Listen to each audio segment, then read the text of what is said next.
So a little bit about me. Growing up, I was into MySpace, and that was like my only platform growing up.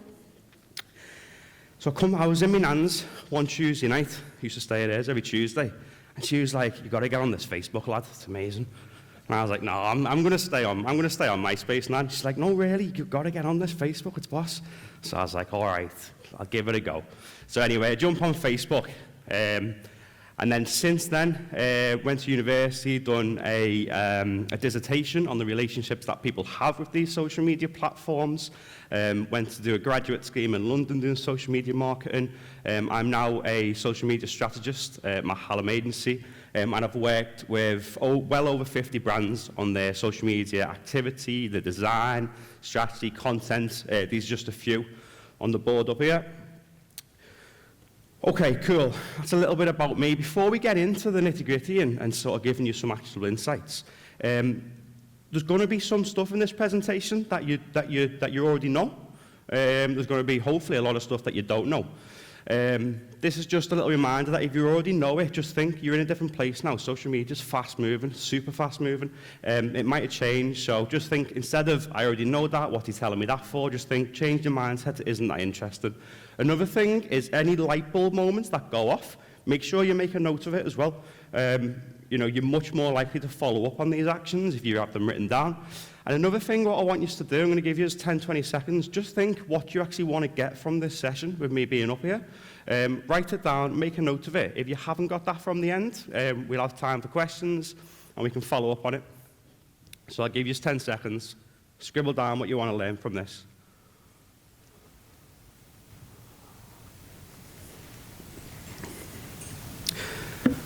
Cool. So, social media marketing. Am I still mic'd here? We all good?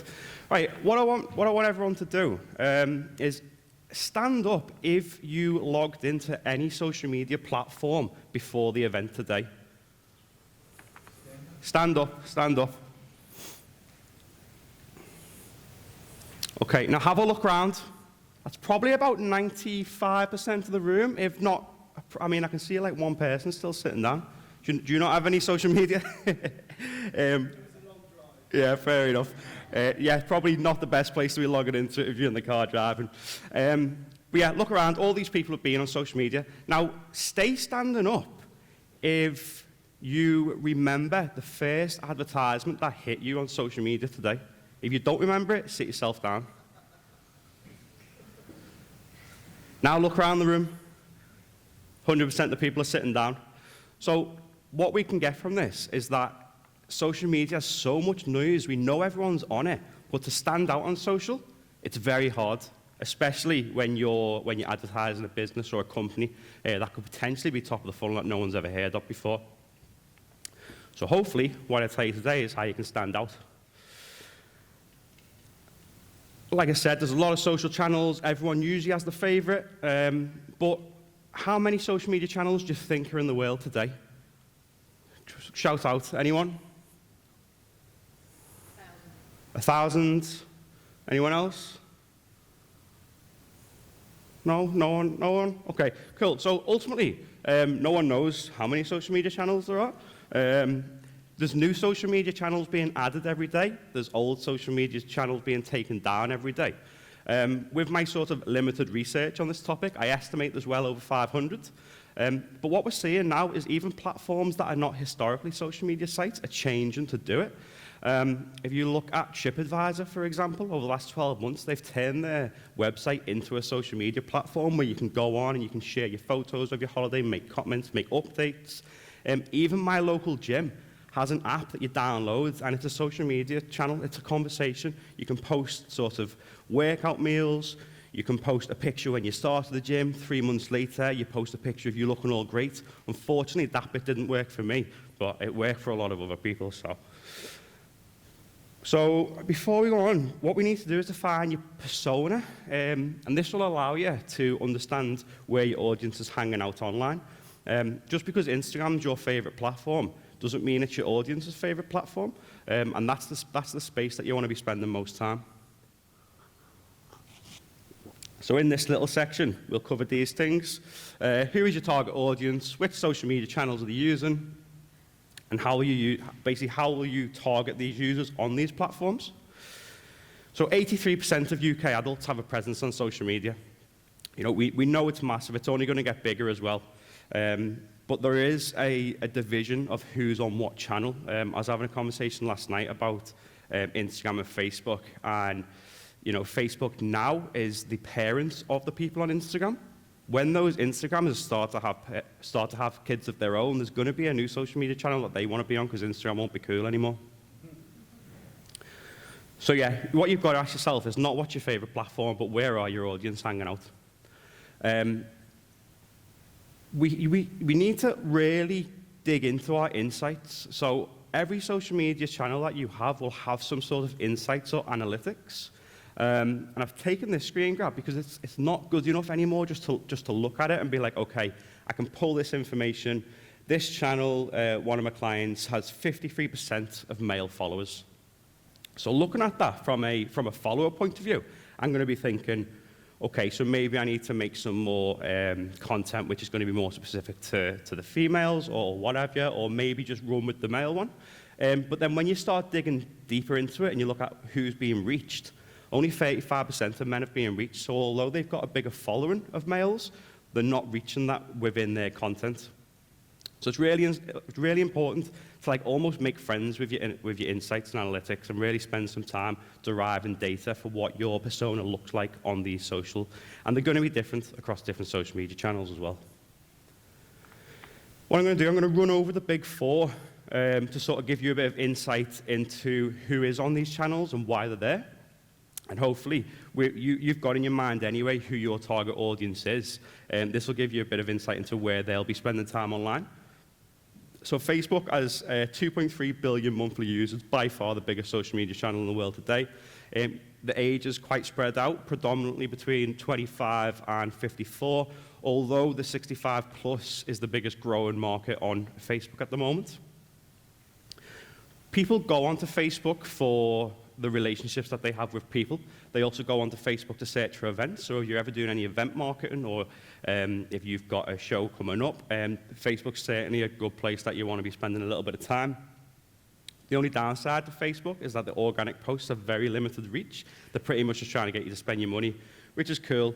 But how you combat that is by getting engaged in posts. So ideally, if you're trying to drive traffic to your website, you want to be placing that link in between content which is really engaging, getting lots of likes. If I've liked a brand's content to post on the run, they're more likely to show me the third one, and that third one's going to have the link in or it's going to have the product. So that's how you get around in an organic way.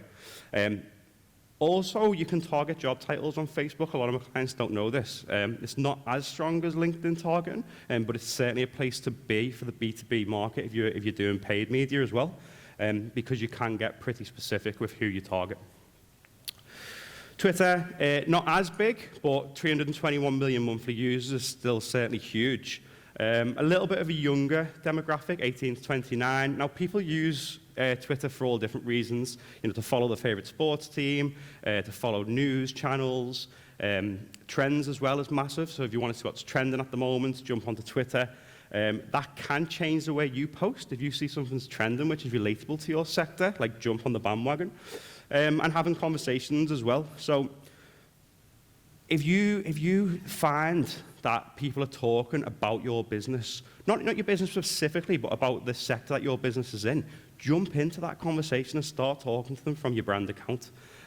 Be seen as a thought leader in the space. A lot of people are on Twitter to have a conversation and not just read the posts. If all you're doing on Twitter is putting posts out and responding to the messages within that post thread, you're doing it wrong. You need to be talking to other people on their posts.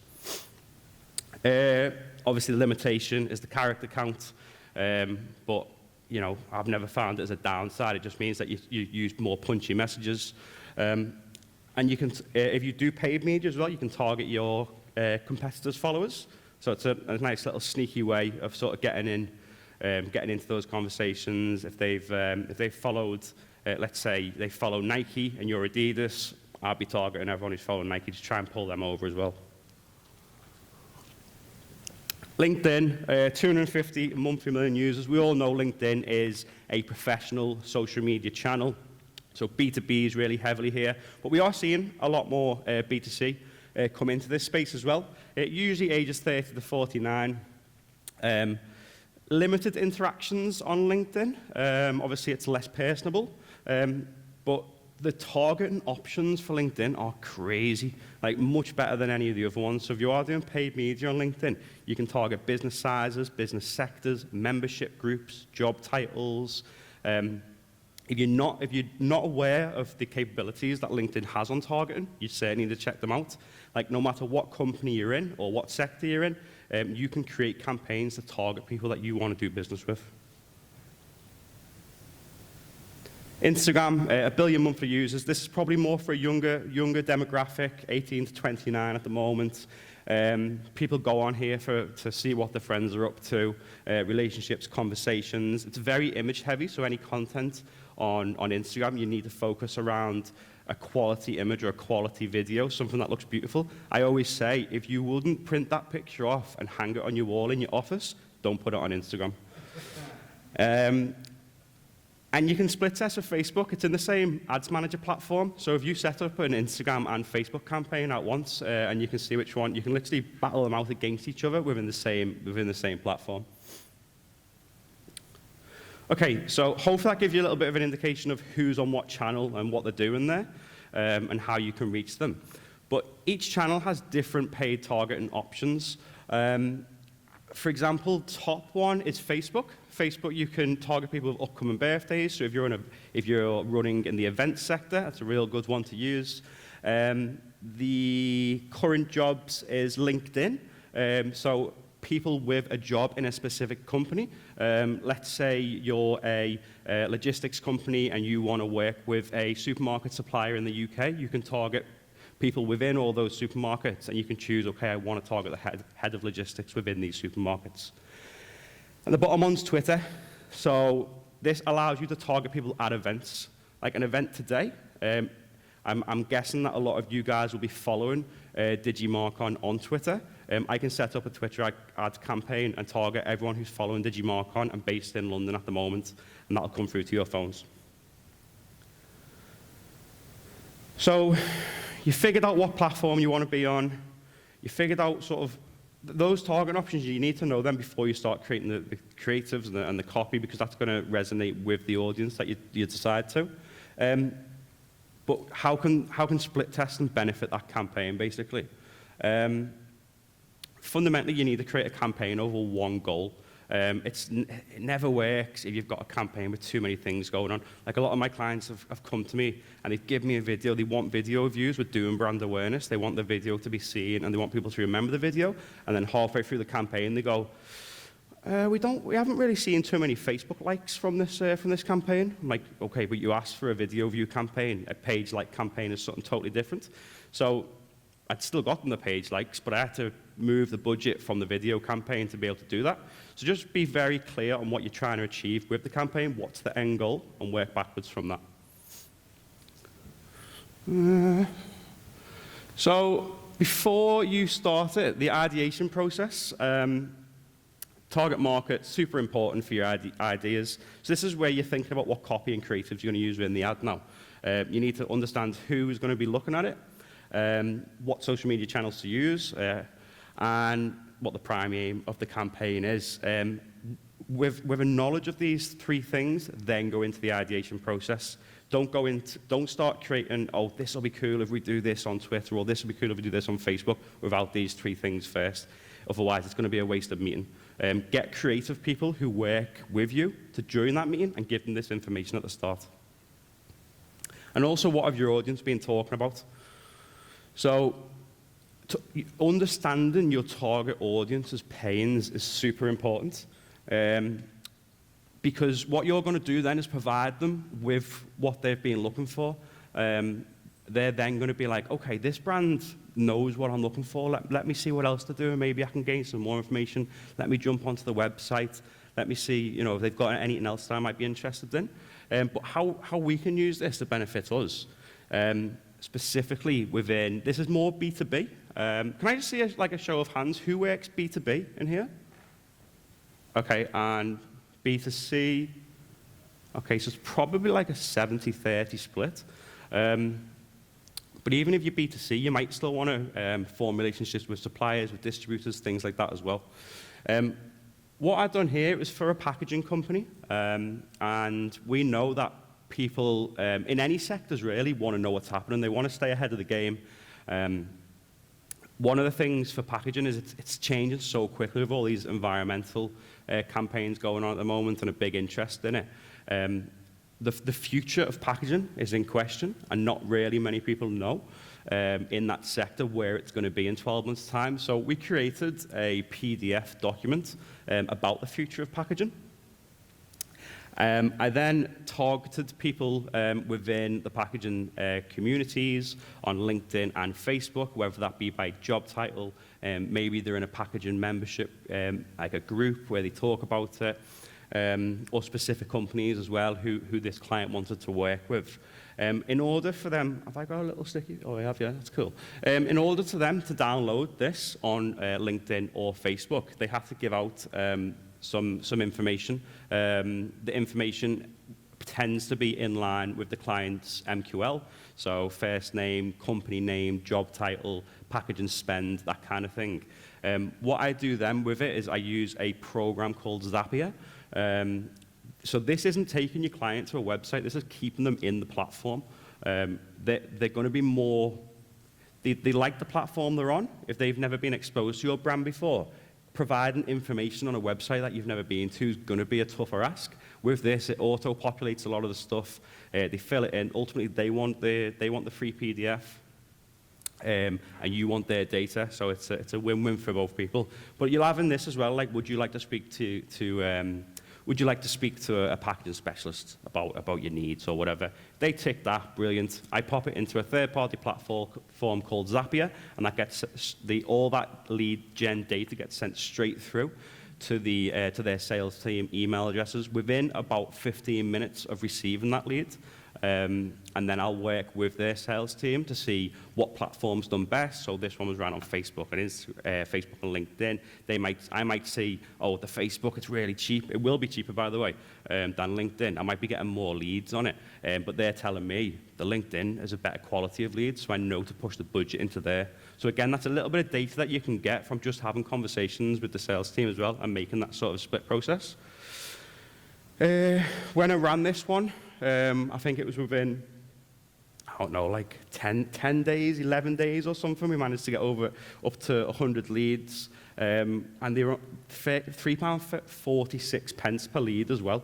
So we spent like 350 quid and we got 100 leads. So the client actually phoned me on the Monday and was like, can you turn the campaign off because the sales team are like overrun, they've got too much to do. So I was like, that is the best news I've heard all week. No problem, I'll turn it off. Yes. Did you ask for phone numbers on that? Yes. Yeah. Company email, company name, company phone number, budget, what their needs are. The problem with the lead gen forms is you don't want to ask too much because they're less likely to fill out the form if you ask too many questions. £3.46 if you ask for all that information. Yeah, so a lot of it was to do with split testing as well, which I'll get on to, but it's basically optimizing the campaign with the creatives that work and the copy that works as well. That actually finished last month, and I managed to get some of them down to £1.50 per lead as well, so it can go even cheaper. But yeah, so just be careful when you are building a lead gen form. Ask the questions that your sales team really needs to know for an MQL. If they're like, oh, you know what, it'd be good if we had this information, just tell them to shut up. Like, I'm not adding it in. Like, I'm only adding the stuff that you need to know for it to be classed as a market qualified lead. Everything else, like postcode, for example, like they're already giving you a company name, just look it up on Google. Like, don't ask them too many questions, but just enough to get that data that you need. The typical model, which is what I'm going to get onto, similar to what you asked about, how do you get the price so low? A lot of people who create social media campaigns, they'll do the research, fantastic. They'll do the strategy, amazing. You need a good strategy in order to action the work. And then they'll implement it. They'll click live, job done, I'm going home. I'm going to leave it until it runs its budget, whatever. Please don't do that. What you really need to do is optimize these campaigns. And this is where you're taking data from the campaign that's currently running and you're using that. So similar to speaking to your sales team, but within platform as well. It's basically what I just said.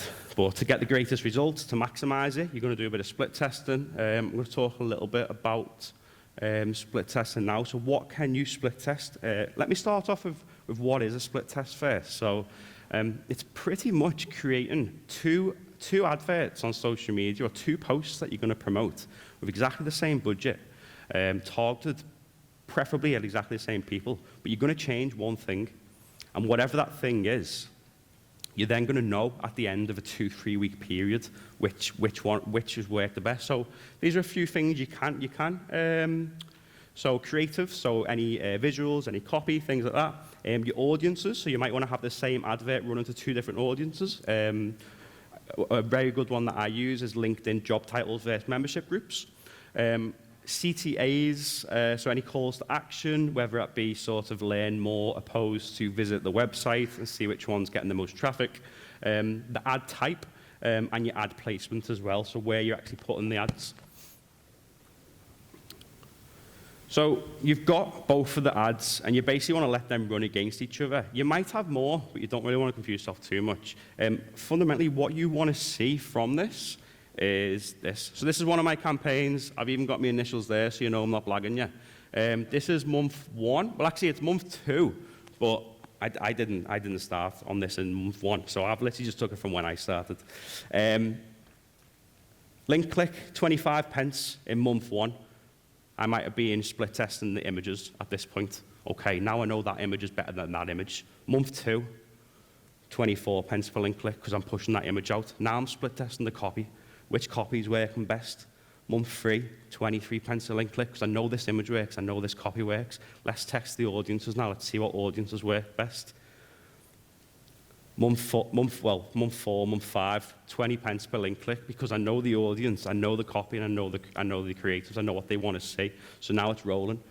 Impressions, actually, you know what? I think it does. Impressions, constantly on the rise as well. In the first month, 110,000 impressions. By the end, over 175,000. The reach started at 42,000, now it's 77,000. For anyone who doesn't know the difference between impressions and reach is the amount of users you hit. Impressions is the amount of time that ad's been seen by all those users. The results, link clicks, went massively up from around 1,800 to 2,400, all while spending the exact same budget on the campaign. So I didn't increase the money at all. Kept it with a constant monthly budget, but as you see, the results get better and better. And that's pretty much just through split testing and seeing what works. So please optimize. Don't just put a campaign out there and be like, okay, it's done, I can go to bed. Like, revisit it 2 weeks later and see what's happening and use that data.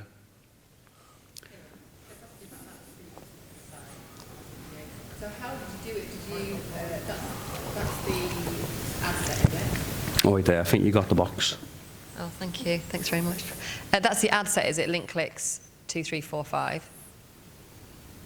Yeah, that's my campaign. That's my campaign name. So that's just like a name for the campaign. All right, okay. And I'm just changing it every month. So you change. So do you stop it and start again? How come you end up with different names? So I've duplicated it because I'm changing the campaign. Maybe I'm Got you. targeting different audiences or something. You can set it up just as one campaign and let it month and change it within the platform on an ad set level.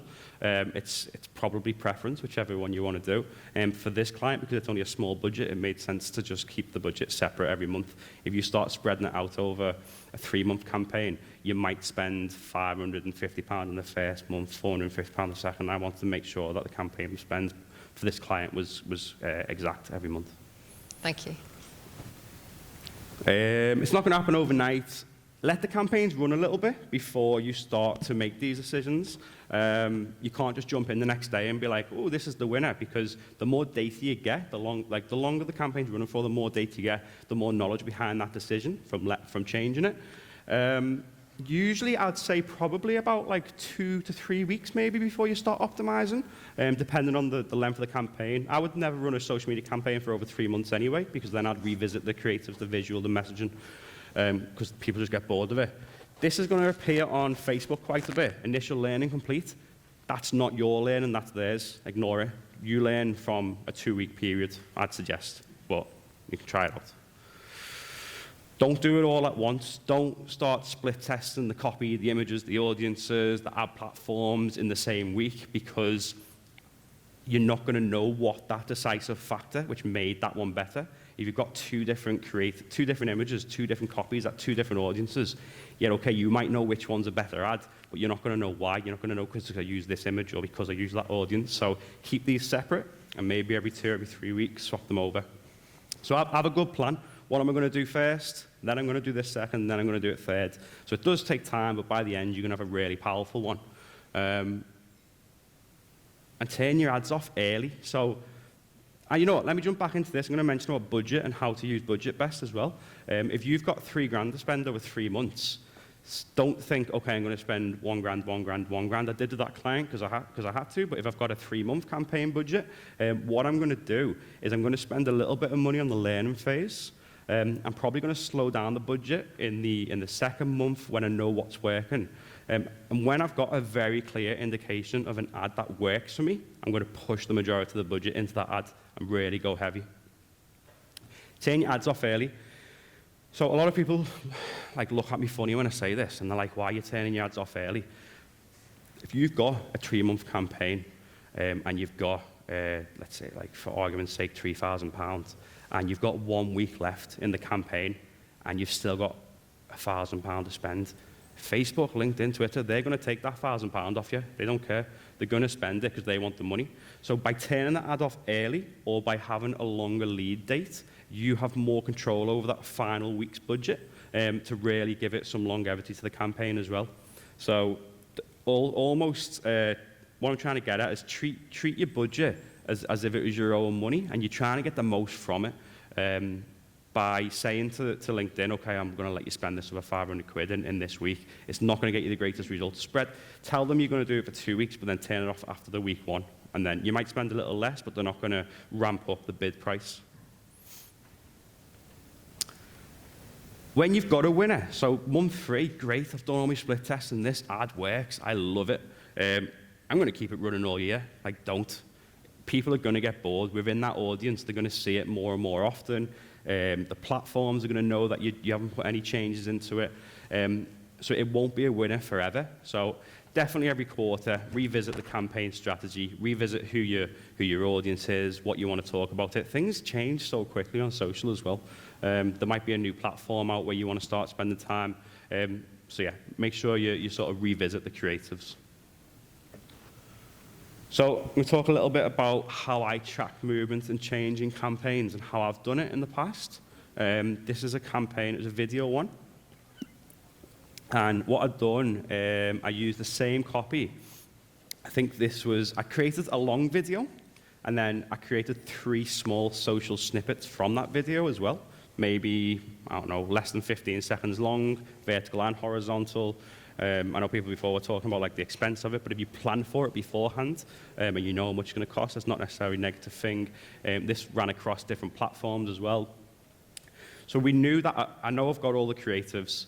For me then was to understand the copy. And when I nailed down the copy, I started split testing these creatives, which videos working best. There was one video which stood out amongst all the others, and that's where I started pushing a lot of the money. The other videos were working pretty well at 1 pence per 10-second video view, which is pretty strong. But this reward and work one, was getting 0.001 pence per video view. So the last month of my campaign, it doesn't have to take a genius to guess where I put all the money. All the money went into this top one. The results were over 1 million video views for 10 seconds or longer. They're only 15-second videos anyway. The impressions was pretty cool. And the reach. So people were watching this video over and over. They liked it that much. And we nearly it's very, very similar.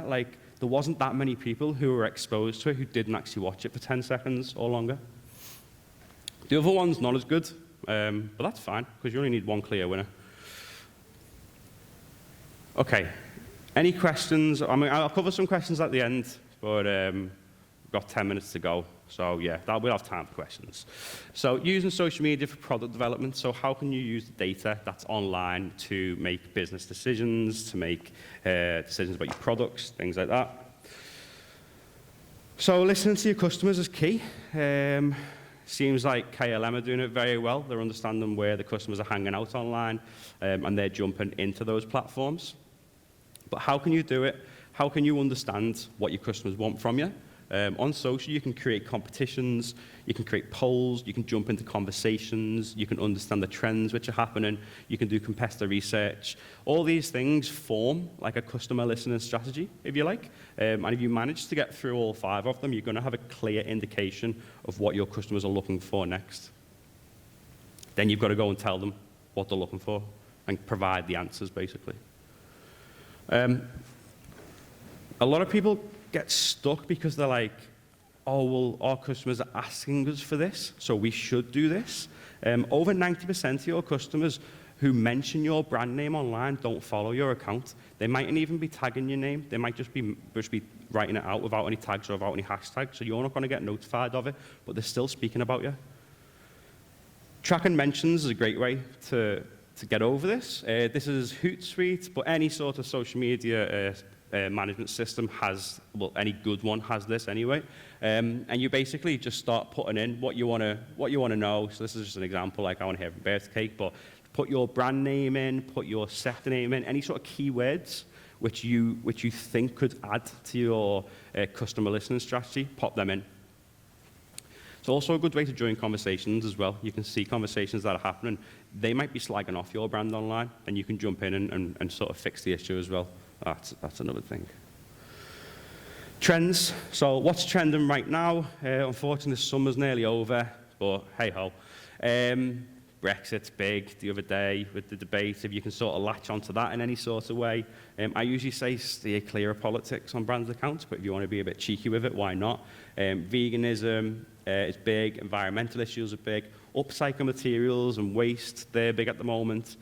What North Face have done, they listen to their customers. I'm not talking about like the little scallywags you see riding the bikes with the black North Face on a Friday night. I'm talking about their proper customers who go hiking in the mountains. They need the gear for outdoor wear. Those people spend a lot of time outside. They care about the environment. They care about the earth. North Face knows this. They also upcycle materials and waste. It's an expensive brand, but these people care about recycling and things like that. So what they've done is they've started upcycling old jackets, and pretty much like you'd go to a, let's say you go to a Jaguar dealership and they've got like an approved old car or something like that. That's pretty much what these coats are, but they only knew this by listening to what their customers were talking about online. So maybe there's a link there for what you guys can do to then listen to your customers online, see what the trends are, see what they're asking for, see what they're not asking for, but see what they're talking about, and then think, okay, how can I make a product to accommodate this? How can I make a service to accommodate this? Can I use this data to sway any internal decisions and make business changes to benefit us in the future? Cool. So a few useful tools and tips before we jump into any questions. These are the tools that I use on a day-to-day basis. Social Media Examiner is really good. It's literally a dummy's guide to everything on social. So if I'm ever stuck with anything, or a client's asking me a question that, social media changes so fast to keep fully up to date, that's a really good one. Hashtagify for any of your, these aren't plugs, by the way. Like, I'm literally just telling you, like, I use these, so if you're interested, use them. Hashtagify to create your hashtag strategy. Sprout Social's pretty good with updating image sizes and things like that, as well as the CRM. Facebook Business, a lot of people who do ads on Facebook don't know that if you do facebook.business, then they've got a whole wealth of question and answer forums. And the Zapier one is the one I was telling you about before, about you taking that lead gen. You don't have to jump into the platform and download the big list and send it on. By that time, the leads might have already been cooled down so much. You want to hit them when they're hot, so I use that to send the leads straight through as well. I blog quite a bit on social as well, mainly on the Hallam site. So if you enjoyed what I've been saying today and you want to hear more of that kind of stuff, jump into some of my blogs. Top tips. Don't be discouraged. Anyone with a Facebook account in your business is going to be a social media expert. I know they're not, but they're going to think they are. I think one of the talks yesterday mentioned the hippo, and you get that a lot in social. What are you doing this for? Or you should do this, or you should do that. like, don't be discouraged, just keep at it. Like, if you're doing social media for your company, you've been chosen for a reason. It's because you're the expert within the company. So prove that to them. Use insights, use audience and understanding to explain why you do those things. Choose where you spend your time carefully. Don't just spend it on your best platform because you enjoy being there. Do that at home. When you're at work, you want business. Try split test them. If you are running ads, I strongly recommend split testing. You're going to make your money go so much further. And the campaign, at the goal at the end of it, you're going to get better results from doing it as well. Optimize the campaigns based on the data. Ask your followers questions. Don't just post and leave it there and wait for them to ask you questions. Follow and engage with influencers in the sector. Again, you're going to be popping up on these influencers threads then, and there's going to be brand recognition and brand awareness there. And stay up to date. Changes every day, changes every week, so you need to be totally in the loop. I put this in. Can anyone remember the egg at the beginning of the year? It went mad. Like, some fella put a picture of the egg on social, and what's that, like 50 million likes or something like that? It was just mad. The reason I put this into all my presentations, and the reason I put it in, is social media is crazy. Like, it's a weird place. Sometimes it just doesn't make sense, and that's okay. Like, don't worry. Don't try and do it. I mean, if you can, fantastic, but you're not going to go viral overnight because you want to. You're going to wake up one day and be like, shit. Here's my plug. So I'm on LinkedIn, I'm on Twitter. If you want to give us a little follow, if you've got any questions, I mean, we're going to do a couple of questions now, but if you want to follow me and you've got any questions about any of this work that you want to action in the future, please feel free to drop me a line. More than happy to help. And thank you. I think we've got a couple minutes for questions, so if anyone has any, I think that box is going round. Hands up for any questions? No? Cool. Well, I'm going to be here for the remainder of the day anyway, so come and find me if you want to talk about your social media strategy. And other than that, thank you very much. Appreciate you taking the time. Cheers. Cheers,